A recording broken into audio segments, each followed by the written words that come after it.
Hello, I'm Larry Wilson, and welcome to this 7th study on the coming Antichrist. In this series, I am trying to show from the Old Testament what God predicted and what was set up to originally come to pass. And because it failed, the whole plan had to be redone because of Israel's failure. I want you to understand how Revelation's story borrows so heavily from the Old Testament to put the pieces all together so that we can understand exactly what God intends to do. It really is a marvelous schematic.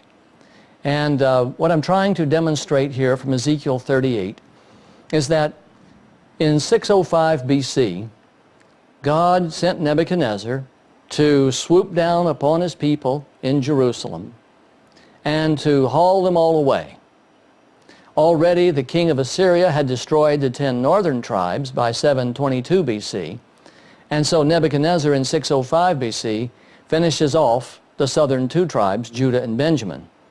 They are put in Babylonian captivity for 70 years, and now God is saying through Ezekiel, through Jeremiah earlier, and Isaiah even earlier before that He's going to restore His people to their homeland.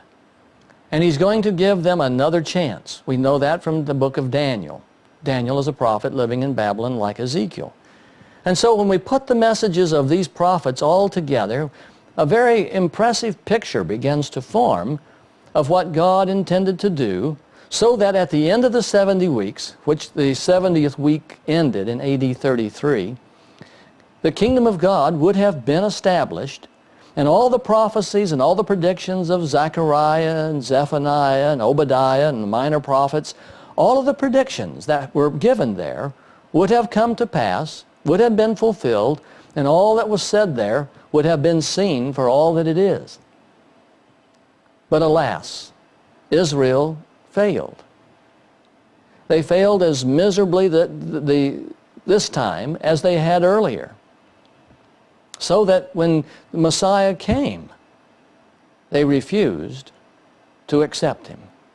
And that's what John chapter 1 is all about.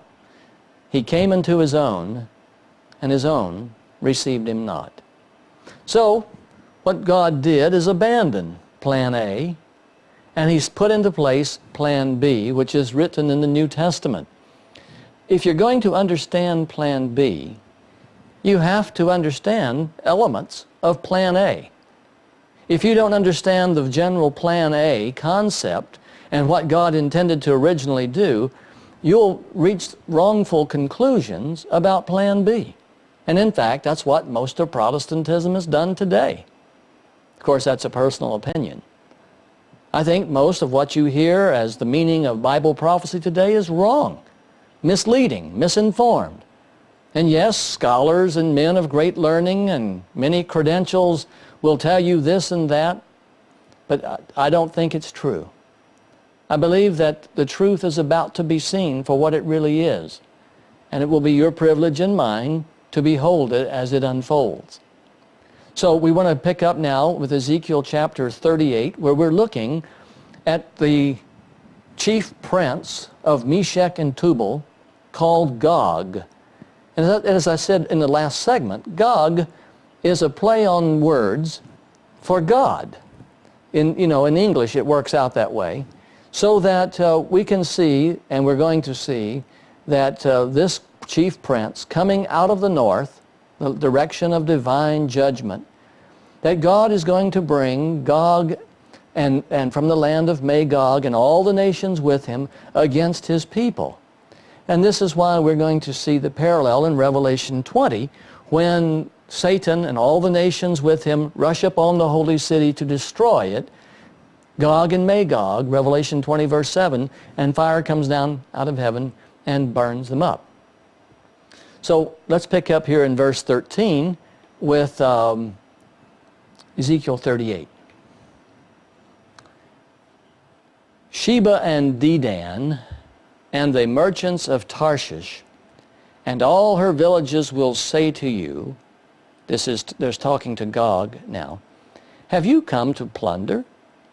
Have you gathered your hoards to loot, to carry off silver and gold, to take away livestock and goods, and to seize much plunder? Therefore, Son of man, prophesy and say to Gog, this is what the sovereign Lord says. In that day, when my people Israel are living in safety, will you not take notice of it? You will come from your place in the far north. Here is this direction of divine judgment. Man, there's texts in Jeremiah and Isaiah and all throughout the Old Testament of showing that the north is the direction of divine judgment. You will come from your place in the far north. You and many nations with you, plural, many nations with you, all of them riding on horses, a great horde, a mighty army. You will advance against my people Israel like a cloud that covers the land. In days to come, O Gog, I will bring you against my land so that the nations may know me when I show myself holy. In other words, God is saying, I'm bringing you against my people. I'm doing this. I am bringing the destroyer against my people so that I may destroy the destroyer, so that the nations may know me when I show myself holy through you before their eyes. This is what the sovereign Lord says. Are you not the one I spoke of in former days by my servants the prophets of Israel? At that time they prophesied for years that I would bring you against them. This is what will happen in that day. When Gog attacks the land of Israel, my hot anger will be aroused, declares the sovereign Lord. In my zeal and fiery wrath I declare at that time there shall be a great earthquake in the land of Israel. The fish of the sea, the birds of the air, the beasts of the field, every creature that moves along the ground, and all the people on the face of the earth will tremble at my presence. Does this sound like the great earthquake in the seventh bowl, when all the nations and all the islands and the mountains are moved out of their places? Everything will tremble at my presence. The mountains will be overturned, the cliffs will crumble, and every wall will fall to the ground. I will summon a sword, the sword that comes out of the mouth of the rider on the white horse in Revelation 19. See the parallels?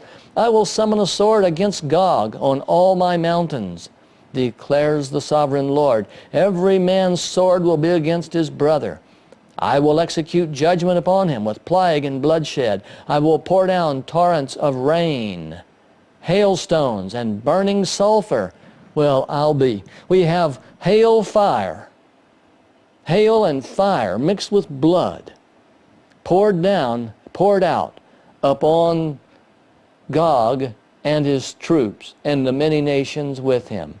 And so I will show my greatness and my holiness when I make myself known in the sight of many nations. Then they will know that I am the Lord. See, what God intended to do under Plan A is very much like under Plan B. Son of man, chapter 39, verse 1. Prophesy against Gog and say, this is what the sovereign Lord says. I am against you, O Gog, chief prince of Meshech and Tubal, the far land of the north. I will turn you around and drag you along. He's referring to the fishhooks. In ancient times, when a conqueror took prisoners of war, the simple way to handle the prisoners of war was to put a fishhook through the jaw, run a line, and just connect everyone to one long fish line with the fishhook in the jaw. I guarantee you, anybody out of line will be summarily beaten up on by those who have their jaws torn by his rebellious behavior. It's a way to bring everybody, quote, in line. Now you know where the expression comes from. You better get in line or you're going to be in trouble. Well, that was how it worked. Put a fish hook in a prisoner's jaw, and every prisoner's jaw, tie them all together with one string, and you'll be surprised at how well they will all stay in line. Let's go back to the Bible. I will turn you around from your endeavor. I will thwart your purposes.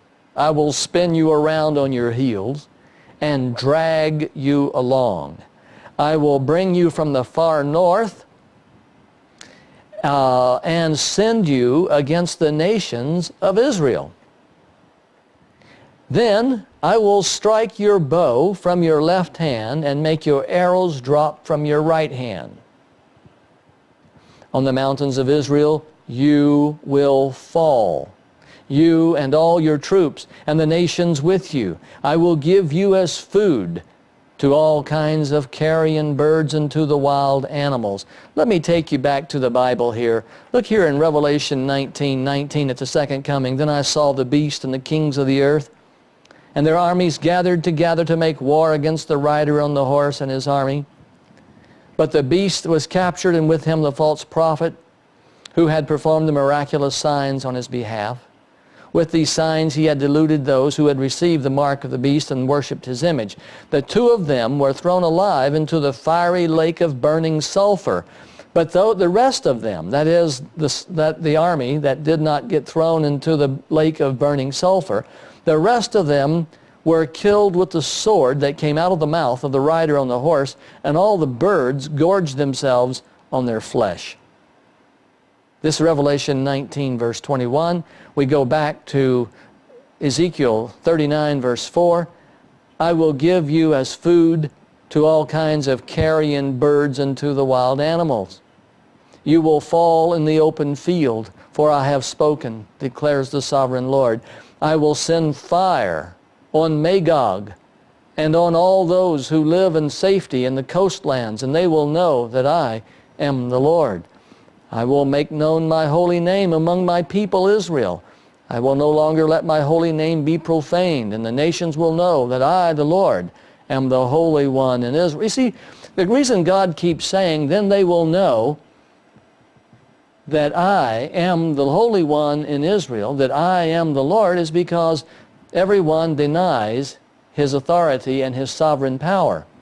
And you know, it's no different today. We live in a world today that most people have no clue of the sovereignty of Jesus Christ. It is Jesus Christ, the sovereign Lord here, talking to Ezekiel, the Creator. He is the sovereign God that's being addressed here. Jesus is talking, we're talking about the revelation of Jesus Christ. That would have been possible under Plan A. Back to the Bible. It is coming. It will surely take place, declares the sovereign Lord. This is the day I have spoken of. Then those who live in the towns of Israel will go out and use the weapons for fuel and burn them up, the small and large shields, the bows and arrows, the war clubs and spears, and for 7 years they will use them for fuel. For 7 years it will take to clean up this mess. That's a big mess. They will not need to gather wood from the fields or cut it from the forest, because they will use the weapons for fuel.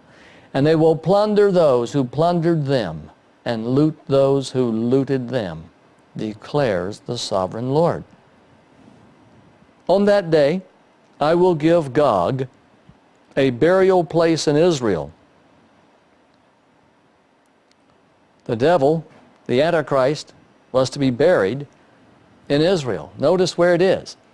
In the valley of those who travel east toward the sea. It will block the way of travelers, because Gog and all his hordes will be buried there. So it will be called the valley of Hamon-Gog. For 7 months the house of Israel will be burying them in order to cleanse the land.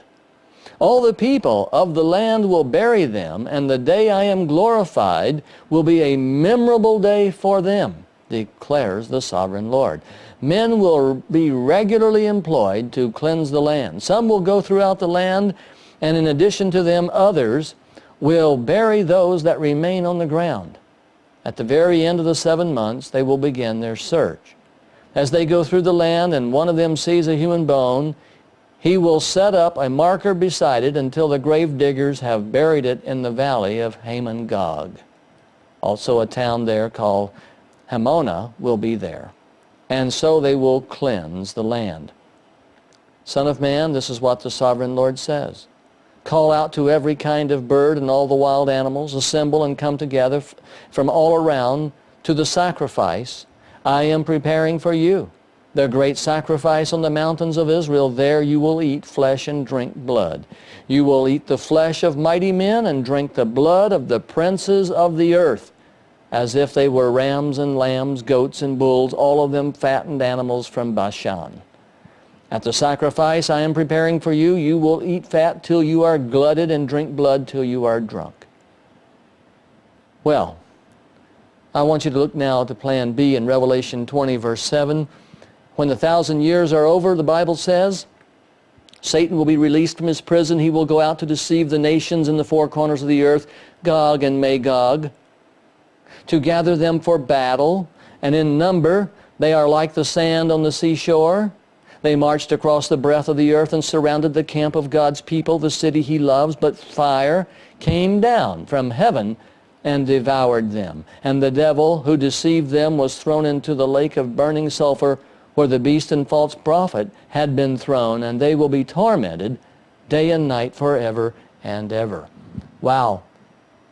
I'm hoping that you will watch this tape at least a couple of times so that you can go through this and clearly see under plan A, here's what God intended to do. A, He sent a destroyer to take His people into captivity. While in captivity, He tells them He's going to restore them to their homeland.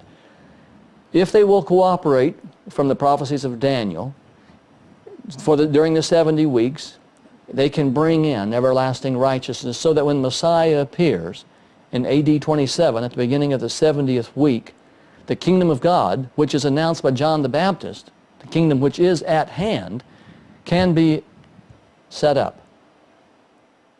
And had Israel been faithful, it would have been set up.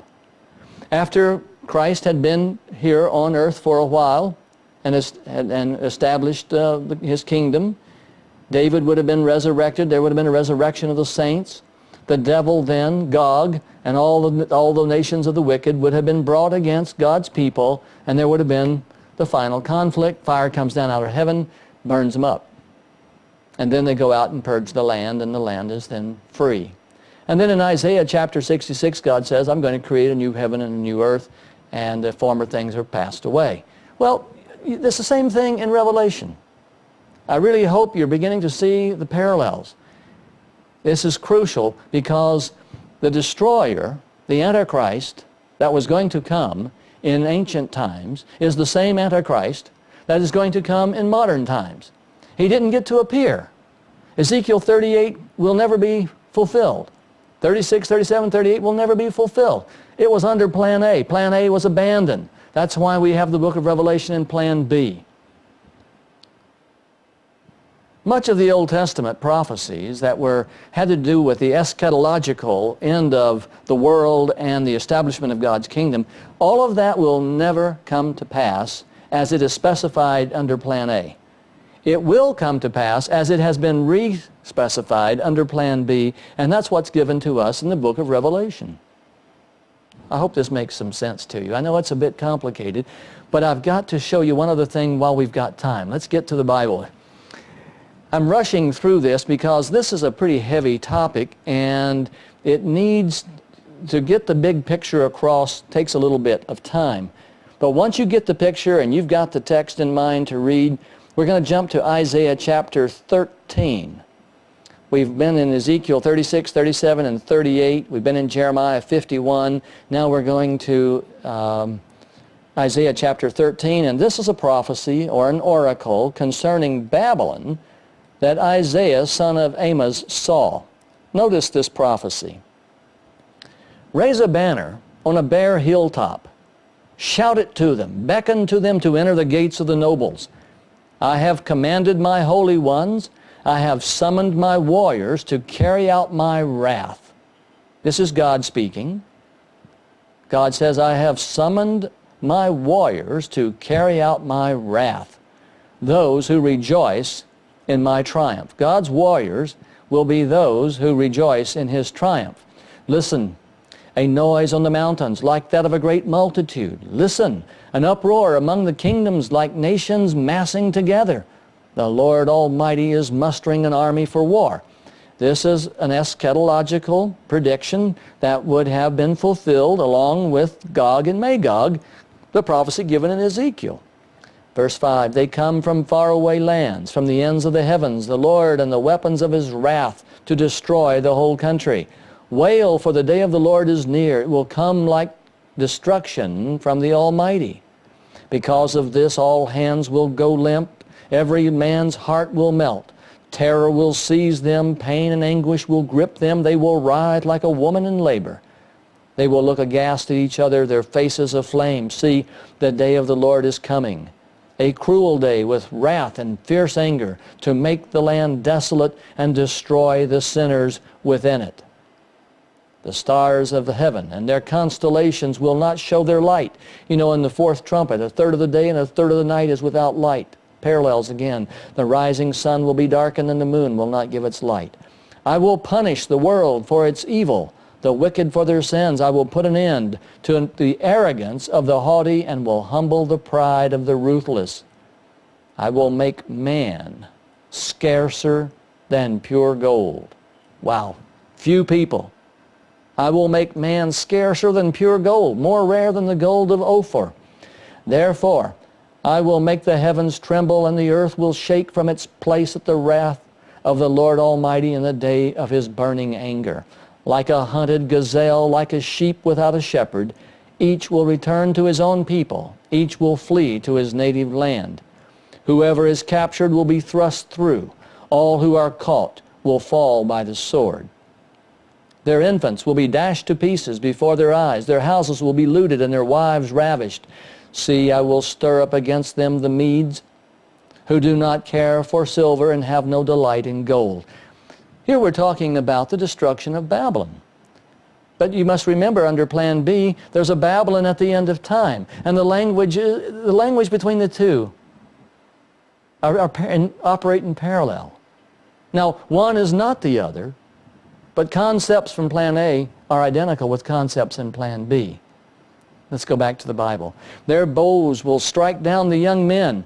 They will have no mercy on infants, nor will they look with compassion on children. Babylon, the jewel of the kingdoms, the glory of the Babylonians' pride, will be overthrown by God like Sodom and Gomorrah. She will never be inhabited or lived in through all generations. No Arab will pitch his tent there. No shepherd will rest his flocks there. But desert creatures will lie there. Jackals will fill her houses. There the owls will dwell, and there the wild goats will leap about. Hyenas will howl in her strongholds, jackals in her luxurious palaces. Her time is at hand, and her days will not be prolonged. Wow, pretty striking prophecy against Babylon. And the reason that I've set this up is because God is sending the Medes and the Persians against Babylon to destroy them. And this is part of parallels of when Christ's army meets the Antichrist's army, and there's a great final war and conflict. It's called Armageddon under Plan B. Now, I want to take you quickly through chapter 14. Isaiah 14, the Lord will have compassion on Jacob. Once again, He will choose Israel and will settle them in their own land. Aliens will join them and unite with the house of Israel. So that there's a place here for the Gentiles. And in fact, there was going to be a great gathering of Gentiles under Plan A, spoken of in both Jeremiah and Isaiah. Nations will take them and bring them to their own place, and the house of Israel will possess the nations as men servants and maid servants in the Lord's land. They will make captives of their captors and rule over their oppressors. On the day the Lord gives you relief from suffering and turmoil and cruel bondage, you will take up this taunt against the real king of Babylon. The real king of Babylon. Notice this taunt. How the oppressor has come to an end. How his fury has ended. The Lord has broken the rod of the wicked. the scepter of the rulers, which in anger struck down peoples with unceasing blows, and in fury subdued nations with relentless aggression. All the lands are at rest and at peace. They break into singing. Even the pine trees and the cedars of Lebanon exult over you and say, now that you have been laid low, O king of Babylon, no woodsman comes to cut us down. The grave below is all astir to meet you at your coming.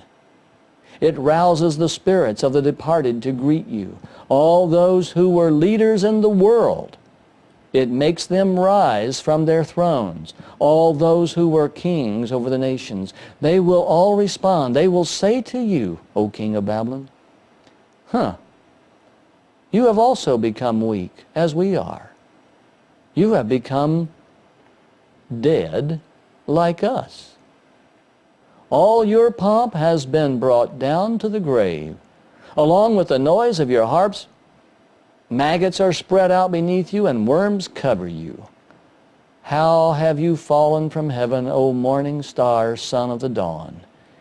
You have been cast down to the earth, you who once laid low the nations. You said in your heart, I will ascend to heaven. I will raise my throne above the stars of God. I will sit enthroned on the mount of assembly, on the utmost heights of the sacred mountain. I will ascend above the tops of the clouds. I will make myself like the Most High. But you are brought down to the grave, just like us, to the depths of the pit. Those who see you stare at you. They ponder your fate. Is this the man who shook the earth and made kingdoms tremble? Is this the man who made the world a desert, who overthrew its cities and would not let his captives go home? All the kings of the nations lie in state, each in his own tomb.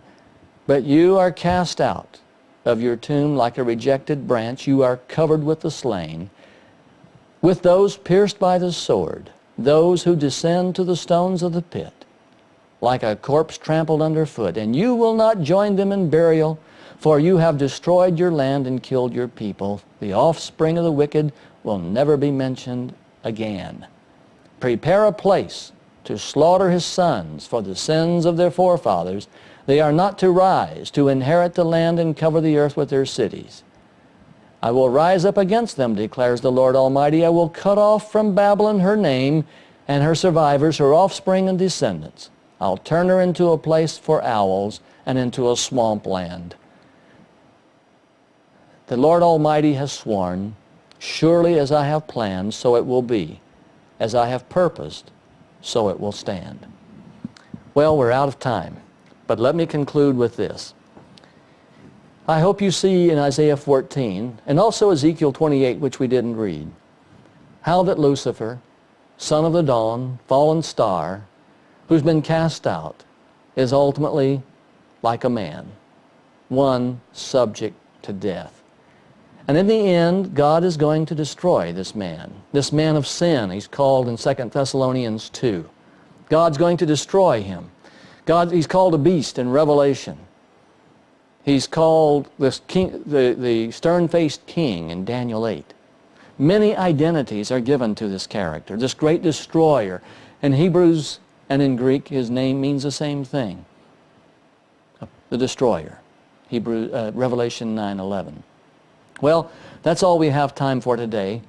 I want to close on this thought. The Antichrist that is coming has been alive for thousands of years. The destroyer that's coming will be empowered by God to do a destructive work before God ultimately destroys him. Well, I hope this has been helpful. We'll continue next time with our study in Revelation chapter 9.